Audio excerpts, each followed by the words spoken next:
Hey, it's Damon. I just wanted to take a moment to say thanks and express my heartfelt appreciation to some new contributors to the Who Am I Really podcast on Patreon. If you don't know, patreon.com is a place where content creators, that's me, can accept support from the community we serve, that's you. You probably know creating the Who Am I Really podcast takes some time and work, like recording, editing, and so much more. So I'm always appreciative when someone steps up to support the show because your contributions help to keep the show going. If you'd like to support the show, please go to patreon.com/WAIReally. This week, I'd like to thank Dirk, Carissa, Jonathan, and Yvonne for their support. Now, here's this week's adoptee story. How did that land when you heard that she was an addict? It made sense intellectually. It made sense, but still was something I had to get used to. Because when you're adopted, you have these kind of ideas of your natural family was like, okay, they had hardships, which was true. She did have hardships, but finding out that she did have addiction problem made a lot of sense in my own life.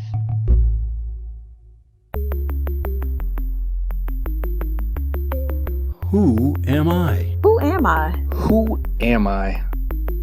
Who am I? Who am I? Who am I? Who am I? This is Who Am I Really?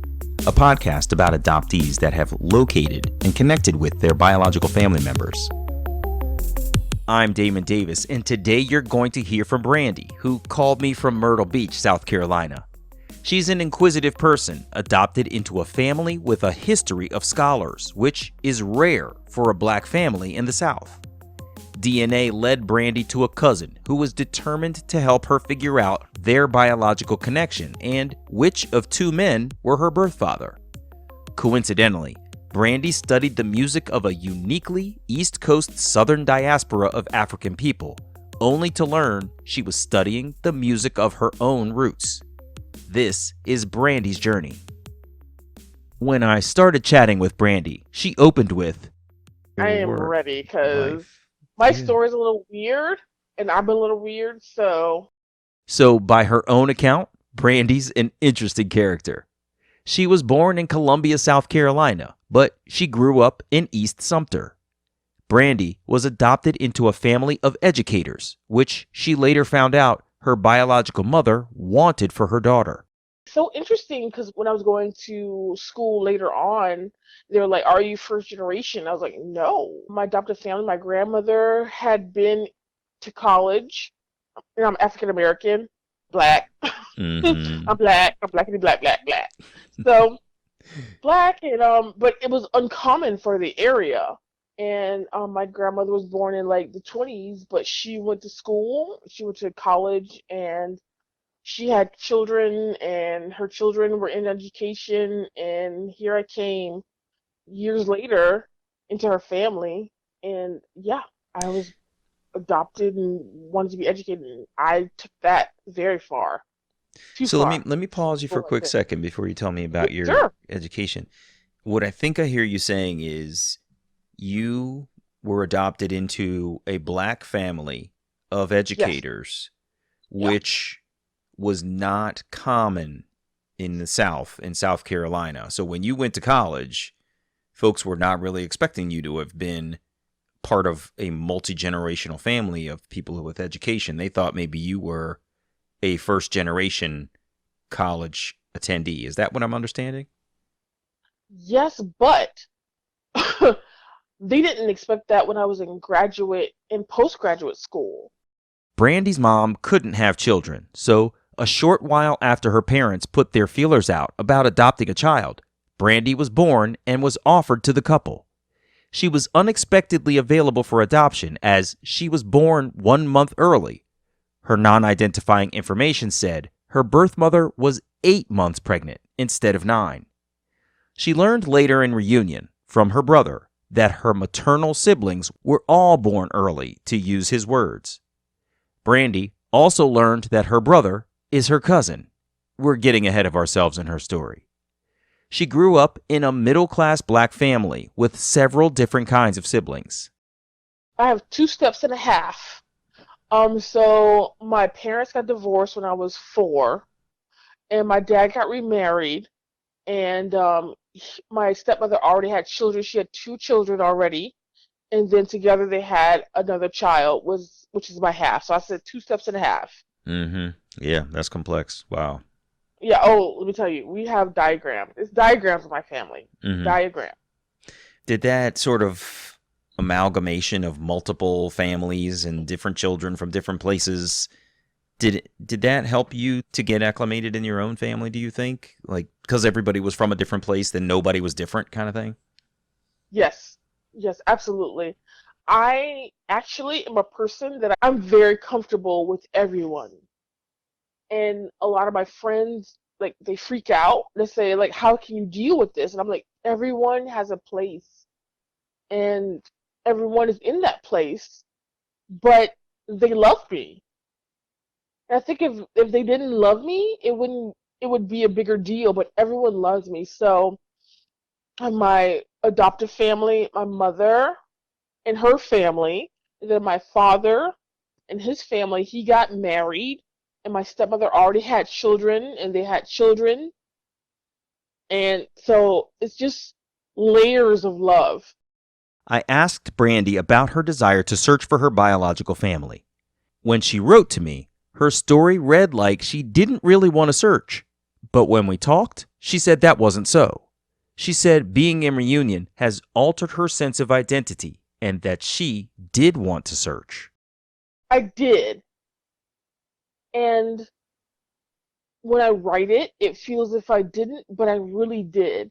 Because the more I've been accustomed to my biological family, the more that I'm finding who I am. Because, there's this whole idea of nature versus nurture that I've grown up with in education and like science and everything. That is not the case. That's pretty much got thrown out the window because I'm very much attached to my adoptive family, but I'm not like them. Right. And I've always been curious, and I found out that it's actually curiosities from my biological father's family. They're very curious people, and I'm very curious. And I wasn't trying to replace or trying to find a home because I've always been felt very strongly in my adoptive family. I've always felt very much at home. That's excellent. But I've always been curious, and I feel as if that desire to know more is not only a familial kind of trait, but a part of me intrinsically. Brandi searched for her biological family quite a bit, trying to figure out who she is, but she also didn't want to hurt anyone along the way. Brandi was curious about her origins, and so was her adoptive mother. Brandi told me she didn't have a hole she needed to fill, but she had a feeling that she was different. Around the time between undergraduate and graduate school, Brandi's curiosities bubbled up even more. She was a music major at University of South Carolina, the original USC, she said. In 2004, she wrote to the state of South Carolina to get her non-identifying information. She went through as much as she could find, which was nearly nothing. Brandi got her PhD in historical musicology in Pittsburgh, returned to South Carolina, all the while figuring she wanted to learn more about her roots. Brandi took a 23andMe DNA test, and she got a hit. It was a cousin. 23andMe, it told me it was a cousin, a first cousin, and he called me before I figured out what was going on. He called me, and it was a thing, because that side of the family was very inquisitive about what was going on with their DNA, and it turns out that I was a cousin to them, and it was very interesting. So you've made a connection on 23andMe. And before you even realize there's a connection to explore, your cousin has reached out to you. So tell me about that. How was it? It was emails back and forth? It was New Year's Day that year. It was 2017, and he was like, "How are we connected? Oh, this is great. Sunshine and bunny rabbits kind of thing." And I was like, "Oh, I'm adopted, so I don't really know how we're connected. Like, I'm very excited to be very close to you." He called me on the phone, and he was very excited, and he told his brothers and sisters about me, and like, "Oh, we have a first cousin." And, distant cousins are one thing, but a first cousin, you should know. Right. If you have first cousins, these are your aunts and uncles' children. And so they were like, "Oh, how's this happening?" And they're very excited. I was very excited to be incorporated in their family.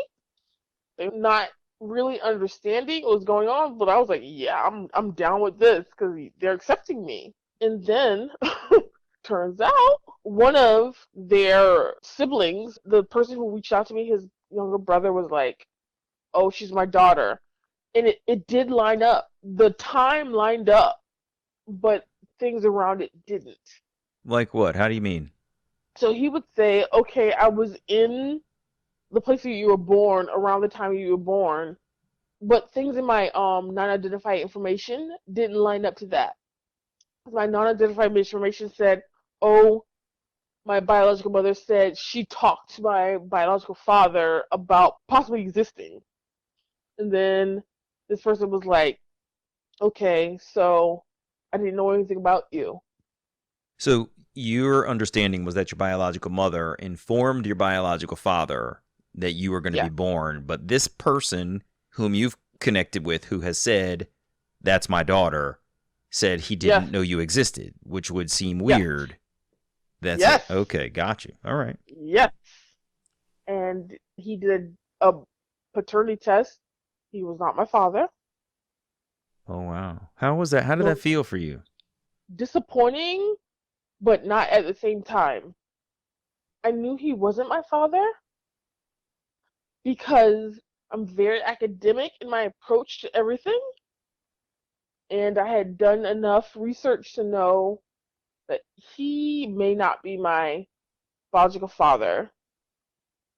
And I was like, well, his brother has enough DNA in common with me to be my half uncle. And so I was like, oh, he's my half uncle. And going through all this process, because I don't know if like the people who try to find their biological parents through DNA, it can be crazy. It can be very complicated. Right. So this guy is proven not to be Brandi's biological father. The original cousin Brandi was connected with decided he wanted to figure out who Brandi is related to in their family. At the same time, the TLC television show Long Lost Family was trying to figure things out too, but they couldn't understand Brandi's connections either. She went through 2 rounds of investigation with the show, trying to untangle the mysteries of her past, plus another search angel, but no one could make the links work. Her new cousin, determined, sifted through so much information that led him to believe one of his cousins was Brandi's biological father. After a DNA test, that guy showed up as a cousin too. Another miss, but they were getting closer. And then he was like, finally, we're going to get this one guy, the person who took the DNA test for 23andMe, who could possibly be a father. We're going to get his brother to do it. Everything turns out he's my father. He was the good kid versus the guy that we tested was supposed to be the bad kid. He was like, if it's going to be anybody, it's going to be this guy. Turns out it's his brother. Turns out he didn't want to do like a 23andMe test. He wanted to do a paternity test. And I met him and everything. He was doing a paternity test like from the Walmart. He did it. He's a dad. Wow. That's crazy. How did that feel when you made that connection? Like, oh, it's you. What was that like? Good. But I knew it was him because before he took the test, like we talked on the phone. And he said that, oh, she said she named you Amanda.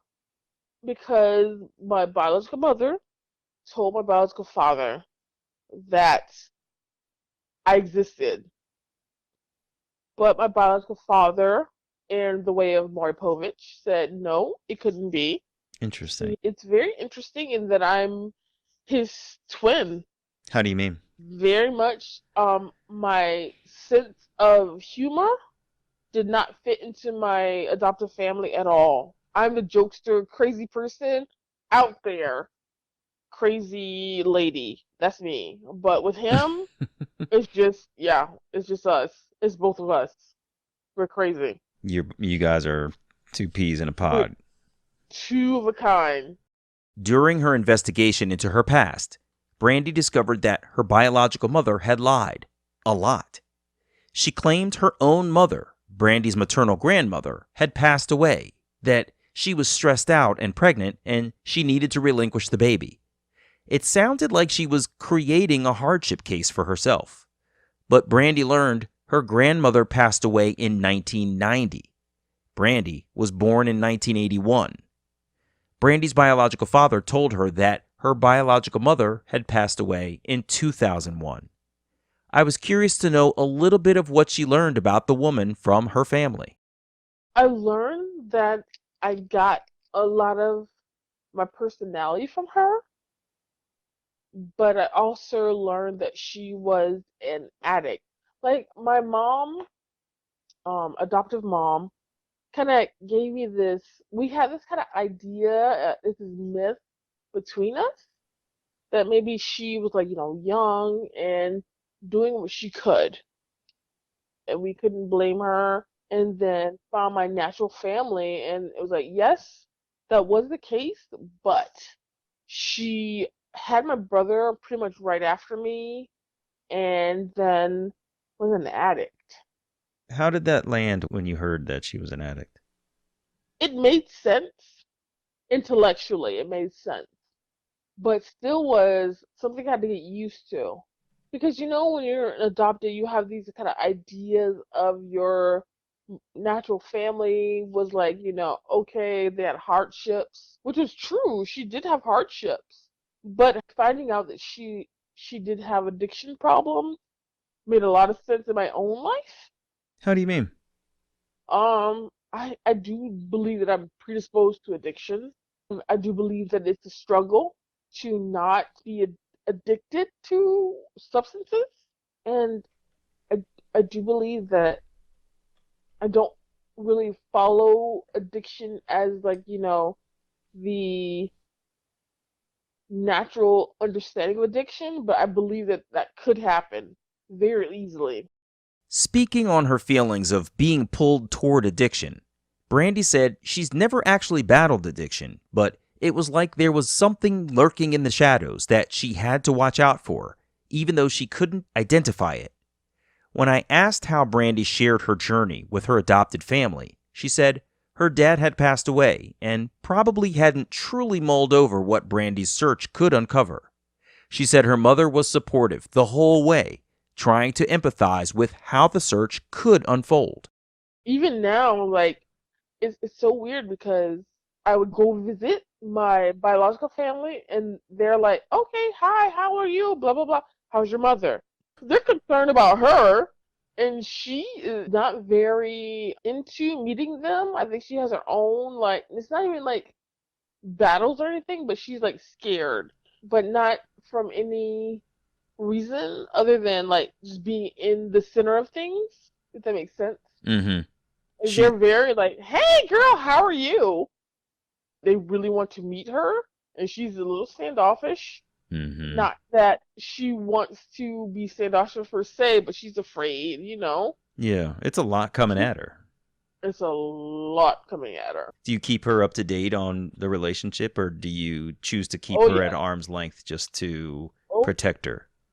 so she gave my father and my grandmother their Christmas gifts. She went through all my baby pictures and like from like when I was young until I'm a teacher now in public school, so now I have again yearbook pictures. So she printed everything out and put it in a book for my natural father and natural grandmother, and she gave them gifts. So I'm assuming if she like did this, she's down for it. Wow. Brandi spoke a bit more about her advanced degree in historical musicology. When she left Pittsburgh, she ended up at Coastal Carolina University, where she took up Gullah Studies. The university has an Institute for African Diaspora Studies, and according to Brandi, Gullah is a culture that spans from the eastern corridor of North Carolina down into Jacksonville, Florida. She entered the program to understand the musical underpinning of the area. Brandi had no idea about how the roots she was studying were directly related to herself. So these are African American peoples who are very closely related or not interface with the culture of the mainland. So my people are from Hilton Head, South Carolina. So my people are not really integrated with the mainland culture of South Carolina. As an adoptee, not knowing that I was actually a part of the culture until about 2 years later. That's fascinating. What did that change for you in terms of how you identify, how you see yourself, how you see the world, how you see South Carolina? Tell me more about identifying and understanding your Gullah roots. It explained a lot, number one, when I got my DNA results, and I was only about 7% non-African, when the normal person from America is at least about 10 to 15% non-African. And I didn't know because it was uncommon. Then finding out that I was not just American, but I was very African. And then I actually had a friend who was also from Sierra Leone. And we had so much in common. And I didn't know that we had so much in common. You know, just the understanding of nature versus nurture. Yeah. I mean, this is the adoption journey. Yeah, and then I have my siblings now. Like I have my brother, who's not just my brother, but he's my cousin, my sister, and I'm just like trying to reach out to them because I'm the oldest. Which is weird for them because one of them was the oldest at one point. Now it's you. Yes, now it's me, but my brother knew about me before my mother died, and like apparently she told him, "You have a sister." Really? On her deathbed? Wow. On her deathbed, she told me, "You have a sister." And so when I reached out to him, he was like, "Oh, I knew about you." Like, oh, okay, you knew about me. What did you think of when you learned that he knew about you? Because that's some interest. Your biological mother on her deathbed has revealed a long-held secret to one of her children. Her children, yes. How did that land with you? It landed good, but not understanding. Like, he was holding this secret, and like he didn't. I do believe he told our sister about me, but he was incarcerated or was going in and out of incarceration. So it was like, do you believe him? It was awful to think about, but it's true. Brandi's not very close to her maternal side. Her biological mother has nieces and nephews that Brandi would like to find one day. She knows who they are. Most of what Brandi talks about is related to her paternal side of the family, which she admitted was odd for her because her documentation suggested he didn't want anything to do with her. Brandi admitted that when her birth father wanted to be involved with her, she was like, okay, cool. As we started to close, I asked Brandi how she was doing navigating it all. She said she's doing really well. Then she explained why she's sharing her story. I really want more people, especially like Black Americans, to understand that even if we are adopted, we do have this simultaneous culture. Yeah, I hear you. I think what you're saying is like as adoptees and as African Americans, we have a shared identity as adoptees, but we have an entire global history to discover as African Americans. Absolutely. I really do want to go back to the motherland. I really want to go back Mm-hmm. and just understand African diaspora, just like an understanding of the kind of Western African diaspora, where we are, what we're doing is just very, very important. Agreed 100%. Wow. Well, I really appreciate you taking time, Brandi, tonight to tell your story. This has been really amazing to hear. And, I just wish you all the best in your continued Oh, outreach thank to your you. cousins and everybody else that you're learning about. So I wish you luck. Oh, oh, thank you so much. Yeah. Take care. Thanks for sharing. I'll talk to you later, Thank Brandi. you. All righty. Good night. Bye-bye. Okay, good night. Hey, it's me. It was fascinating to hear Brandi's story as a black woman in South Carolina whose birth mother wanted her to be adopted by an educated family, who was not expected to be in the halls of higher education she had earned her way into, and who ended up studying in the music of the Gullah heritage she is descendant from. She told me she didn't have a hole in her heart to fill, yet she found so much that has explained a lot of who she is, like her birth mother's addiction that she can feel ties to within herself, her inquisitive nature, and her own self-described weirdness. When it works out, one of the best parts of reunion with other people is you end up learning a lot about yourself. I'm Damon Davis, and I hope you'll find something in Brandi's journey that inspires you, validates your feelings about wanting to search, or motivates you to have the strength along your journey to learn. Who am I, really? If you would like to share your adoption journey and your attempt to connect with your biological family, please visit whoamireallypodcast.com/share. You can follow the show at facebook.com/WAIReally or follow on Twitter @WAIReally. If the show is meaningful to you, you can support me with a contribution to keep it going on patreon.com/WAIReally. Please subscribe to Who Am I Really on Apple Podcasts, Google Play, or wherever you get your podcasts. It would mean so much to me if you took a moment to leave a 5-star rating there. Those ratings can help others to find the podcast too. And if you're interested, you can check out the story of my adoption journey, Who Am I Really? An Adoptee Memoir, on Amazon.com, on Kindle, or as an audiobook on Audible. I hope you'll add my story to your reading list.